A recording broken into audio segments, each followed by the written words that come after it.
Rev up your engines!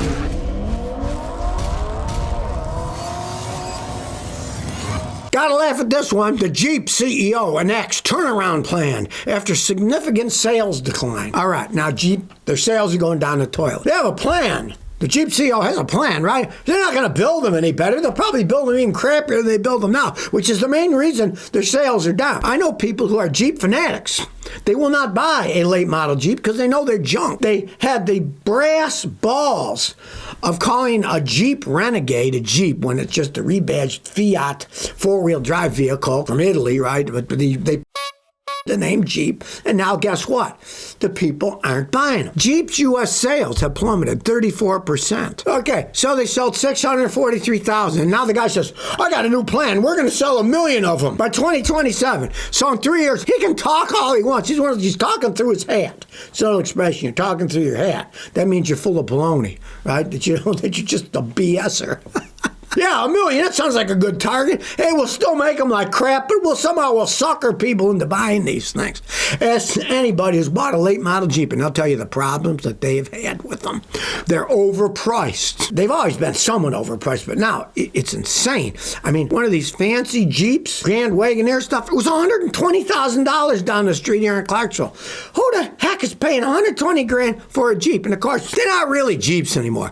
The four-wheel drive Jeeps, little things, came from the original Willys Jeep, right? Now they're just big SUVs. They have nothing to do with Jeeps. I drive down the other day. My wife says, what's that? I said, it's the Jeep. She says, it's not going to be a Jeep. It's an SUV. I said, well, that's what they call them now. So what's this guy's plan? The CEO of Jeep? Well, we're going to sell 1 million of them in 3 years from now. What a plan. The plan includes lowering prices, rolling out special offers such as 0% financing, and advertising. Yeah, you can advertise those piles of crap all you want. People are starting to wise up, and they're finding out that ever since Stellantis, Fiat, and Chrysler, their products have been going down the toilet.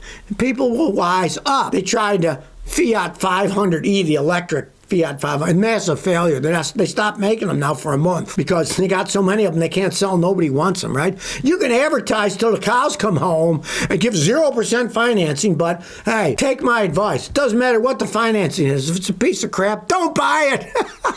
Well, if you saw that big old Tesla semi-truck, electric truck fire in a desert, they now released the figures that it took 50,000 gallons of water to extinguish the stupid thing. Now realize that these Tesla semi-electric trucks, they're still in a pilot program. They haven't mass-produced them yet. They may never mass-produce them. If people have any sense, they won't buy them. Now this was a single vehicle collision. It had a driver. It's not autonomous, right? It even required aircrafts to dump fire retardant from the top. You see them when those forest fires, the big planes come in, they drop. They had to drop some of that on it too.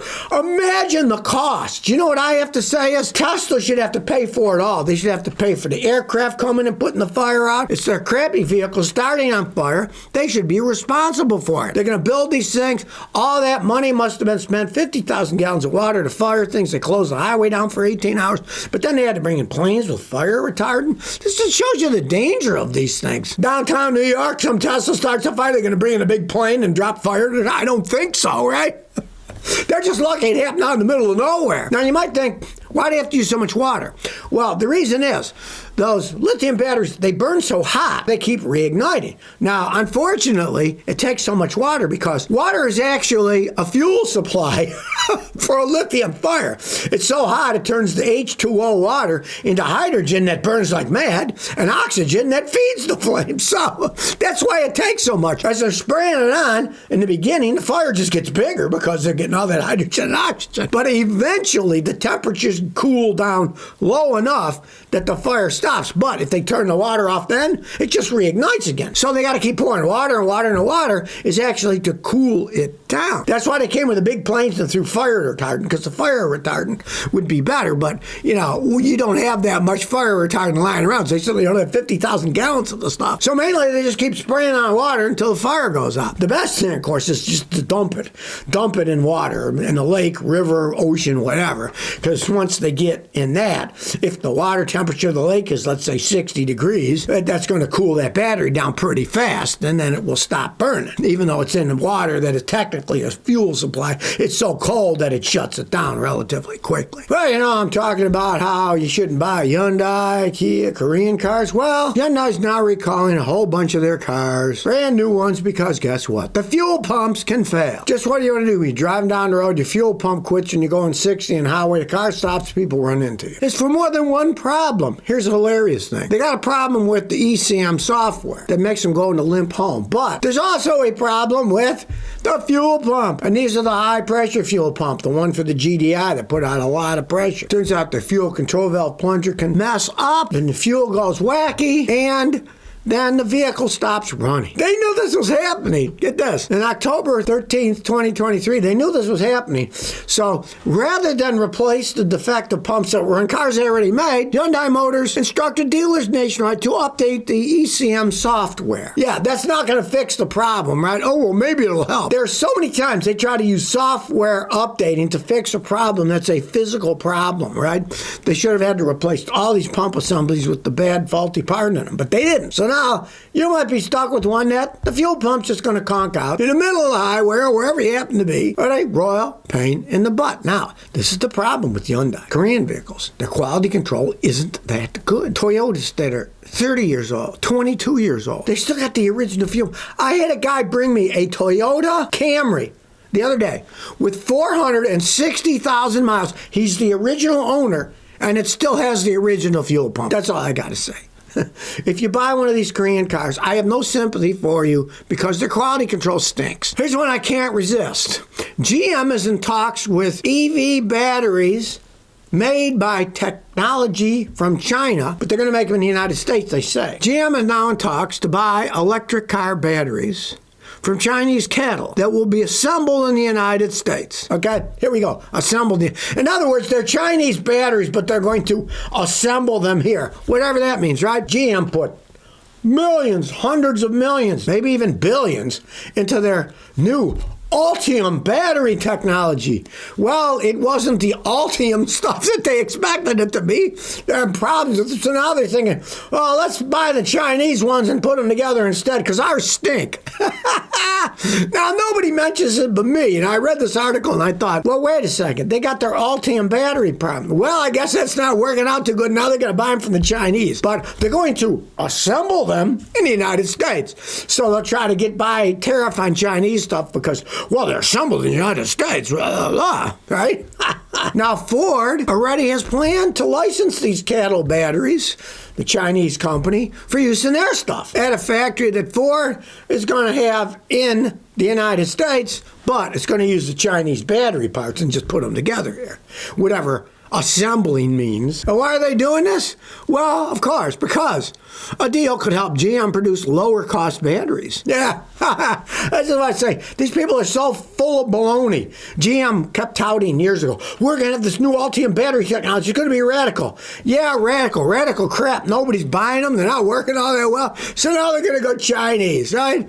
And now they'll use a technicality. Well, they're assembled in the United States in American factories, so therefore they're not Chinese. Yes, they are Chinese. Everything comes from China. They're just bolting them together or whatever they're doing here. They're all doing it. Chevy, Ford. Doesn't surprise me in the least. But I find it hilarious that GM put all that horse manure talking to our great new Ultium battery technology, and they won't even be using it. They'll be using the Chinese one instead. Jack Noggin says, electric car fees. In New Jersey, when you renew your registration of electric car, zero-emission vehicles have an annual renewal fee of $260 a year over and above the usual $40. What do you think of that? Well, obviously, if everybody drove electric cars, what's going to pay for the road system? The tax you pay on gasoline, especially the federal tax, pays for building roads. If you don't buy gasoline, now they'll probably end up doing the same thing if it ever becomes popular. I kind of doubt it myself, but if battery electric cars really become popular, they will put an excise tax on the electricity when you buy it. They do it with gas and the gas pumps. They could do it at the electric meters when you charge your car car up. That's only common sense. Realize all the stuff about people saying you're going to save money with electric cars, bunk. They cost too much money. They cost more money to repair. The tires wear out faster, right? And then when you're traveling, you're at the whim of the local charging station. There are thousands of power companies in the United States selling electricity. They all have the right to charge whatever they want to somebody passing through. They can have surge charges. Of course, it's always a surge charge because if you're doing a fast charger, you're buying electricity at the fastest rate and you pay more than that. So I've seen people that if they charge their electric car at their house, it costs them like $18 of electricity. But that same vehicle, if they charge it at some of these superchargers, it's over $100. So, you know, what do you expect? They're going to charge you more for the stuff. It's only something that they got to do. On Scene Smoke 5745 says, I got a question about tire quality. I got a Crown Vic, 79,000 miles. I was wondering if Walmart tires are bad because it's causing my steering wheel to go crooked after an alignment. Okay, that's not the tires. The guys that did your alignment did a crappy job. When you get your car aligned, they align the front end, and then they are supposed to center the steering wheel because when they do adjustments, a lot of times it'll be that way. They need to center the steering wheel. Now, I would say go to somebody else to have them center it if they're not going to do it for free because they should have done it in the first place. And if I went someplace else and they center it, I'd send a bill to those people for not doing their job correctly. Now, Walmart tires, they have various tires you can buy of quality. The tires aren't going to make your steering wheel go like that after an alignment. They just didn't center the steering wheel. Now, if you're going down the road, highway speeds, it doesn't shake. It doesn't pull to one side or the other much. Now, realize cars always pull a little bit because most highways, they're either drain to the right and your car will slightly go to the right, or some highways drain to the left, the car will slightly to the left. If you find a perfectly flat, straight road like in the middle of the country, it should just go perfectly straight because a lot of those don't have much drain on them. The reason your thing is crooked is because the idiots didn't center the steering wheel and they need to do it. It has nothing to do with your tires. Now, Walmart tires, I mean, they sell all kinds of tires. You can buy cheap ones, more expensive ones. And of course, don't ever buy the lowest, cheapest tires that people sell because those are all made in China and they're often crap. So if you never want to miss another one of my new car repair videos, remember to ring that bell.